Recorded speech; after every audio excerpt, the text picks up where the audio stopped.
Ayan, good morning mga kabiyahero. Unang araw namin ngayon dito sa Bugi, Cagayan. So ito yung mga ganap ngayon. Ito pala yung bahay ng pamilya ni Bro Jomar. Ayan o, naka-ready na yung ating mga motor sa pasyalan. Mamaya ikot-ikot tayo mga kabiyahero. Kape muna tayo mga kabiyahero. Medyo malamig dito ngayon kasi mahangin siya. Bali, nandito na kami sa Cagayan. Yan, so nandito tayo ngayon sa fish pan. Ayan, ang daming nipa. So mamaya daw kukuha kami ng bunga niya. Medyo kagigising lang natin. Napagod tayo kagabi. So sobrang layo pala. Bugi, Cagayan. Tapos medyo napapaos tayo kasi sobrang lamig kagabi. So punta tayo kay paring Bugi. Saan yung pispan mo dyan pare? Ayan. Ito daw. Yan, dyan kami sasakay mamaya. Medyo tapusin lang namin yung pagkakape namin. Magkakaod pare. Magkakaod.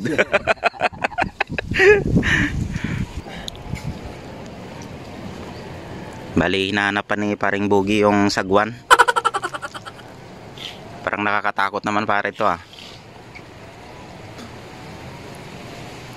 Tapos mamaya kukuha kami ng, ayan bunga ng nipa. Yan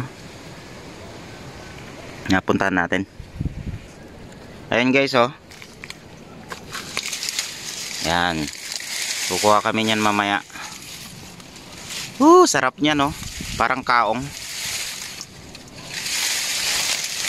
Dami pala meron pa dito sa kabila saan na yun? Nakita ko kanina. Ayun. Ayan mga kabiyahero. Parang hindi naman nila pinapansin dito. Parang yan yung kinain ni Boy Tapang Aray. Ginagawa mo. Ganda pala dito sa Cagayan Tara na ba? Plastic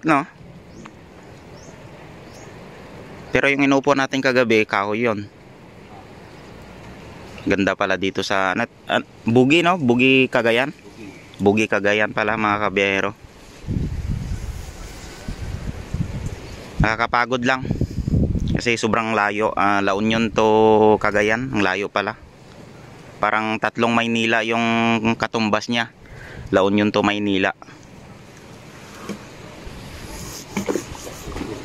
Aglag-lag tao. Nahuli nila mga kabiyahero ang laking alimango. Tapos yung maliliit na hipon. Saan pa siya kayo ito ano ba? Breakfast tayo mga kabiyahero. Nagnanaw. Sarap ng ulam natin guys. Ayan yan yung nakuha nilang hipon kanina. Ayan, ito yung breakfast namin guys. Patikim pa lang daw yan sabi ni Bro Jomar. Grabe sarap ng hipon